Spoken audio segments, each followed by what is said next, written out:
Ang lungsod ng Biñan ay isa sa mga component city ng probinsya ng Laguna. Napaka-accessible nito from Metro Manila via the South Luzon Expressway. Ang Biñan ay naging parehong suburban residential community ng Metro Manila at isang lokasyon para sa ilan sa pinakamalaking industrial estate sa Pilipinas at export processing zone. Konting trivia muna tayo. Alam niyo ba ang Biñan ay natuklasan at itinatag ng Espanyol na si Captain Juan de Salcedo noong Hunyo 1571. Isang buwan pagkatapos itatag ni Miguel Lopez de Legazpi ang Maynila nang tuklasin niya ang Laguna de Bay, ang pinakamalaking freshwater lake sa Pilipinas at pangalawa sa pinakamalaki sa Asia. Sa pagunlad ng bayan ng Biñan, kasabay nito ang pagtatayo ng iba't ibang restaurant. Talaga namang swak na swak ang lasa. Isa na dito ang Lutong Biñan.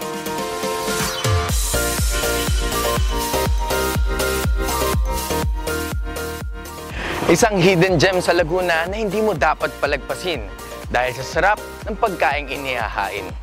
Good morning kuya, good morning mga food trip. Ako nga pala si Simon ang makakasama niyo ngayong araw. Tara, samahan niyo ako mag-food trip.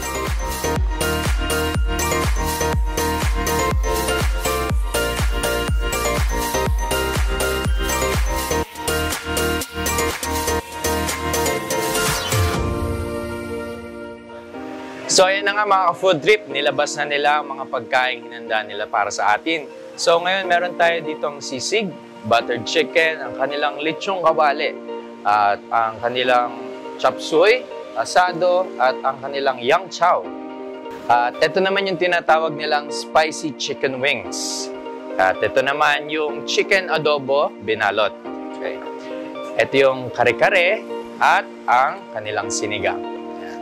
Yan. Kain na tayo?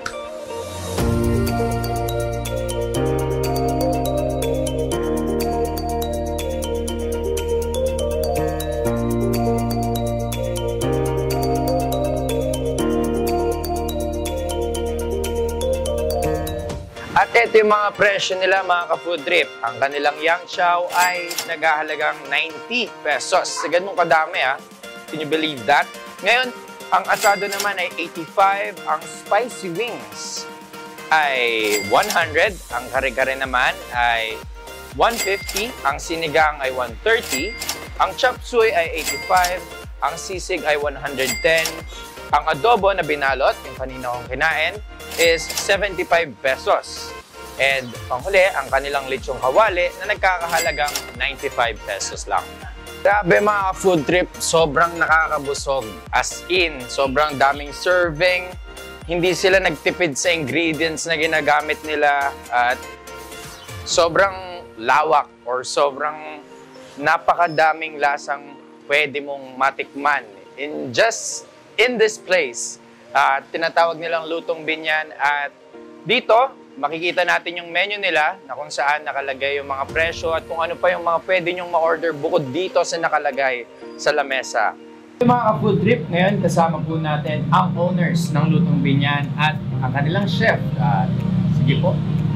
Aaron Toms po, chef ng Lutong Biñan. Same time, ako rin po yung may-ari. Jason Centeno po. Isa may-ari. So, paano po ba nagsimula at kailan niyo po sinimulan tong business na ito? Nagsimula yung business namin ng October 2020. Matagal na namin pinag-isipan ito ng magtropa. Kumbaga, binata pa lang kami, pinag-isipan na namin. Doon nag-umpisa yun.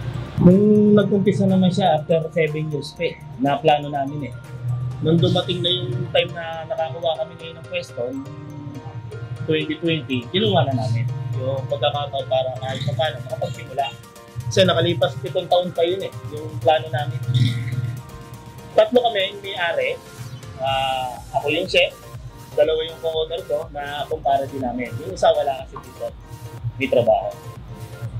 So ang nangyayari po, kayo na lang po, as of now, kayo yung nag-handle ng Yes po. Ito po, ito lang po ba yung pinaka-branch nyo or meron ng ibang nagpa-franchise ng Lutong Biñan? Ito lang po. Ito lang. So parang ito na yung pinaka-business. Ito na yung source of income namin lahat. So, may balak po ba kayong may branch out kung lutong binyan, itong business nyo? Kasi kung tutuusin, napakasarap ng mga luto nyo dito eh. Parang hindi kayo nagtitipid sa ingredients. Pinaplano, kaya lang hindi pa sa ngayon siguro. Gawa na may pandemic pa. Sa bagay.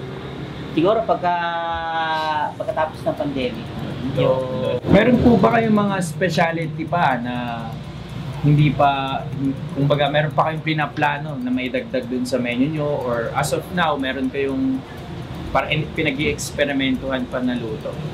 Meron pa naman, kaso hindi pa namin siya halos pwedeng ilagay kasi sa variety ng pagkain namin is napakarami na. Yung cycle ng ulam ko siguro sa 60 menu, 60 pieces na ulam na lulutuin namin, doon na nagsa-cycle halos lahat eh. Pag nagdagdag ako, panibagong preparation, kaya tinitibnan ko muna kung anong adjustment ang pwede kong ilagay doon sa menu, kung may papalitan ba ako o wala.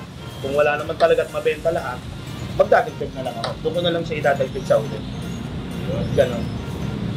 Baka po meron po kayong gustong sabihin sa mga manonood po ngayon na nakaantabay po.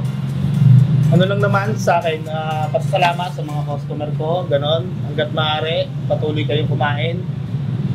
Hindi naman magbabago yung timpla o lasa man ng aming pagkain inihahanda. Salamat lang sa 2 taon na kasama namin sila hanggang ngayon. yung mga hindi pa nakakapag-try ng ibang pagkain, i-try nyo po kumain dito sa Lutong Binyan. Nandito po kami sa Barangay San Antonio, Manabat Street. Matatagpuan lang po kami dito. Mga ka-food trip, natanong na natin ang owner at ang chef dito sa Lutong Binyan. At tikman na natin ang mga pagkain kanilang inihakain sa atin. At doon na nagtatapos ang food trip na dito nyo lang mapapanood sa Good Morning Kuya!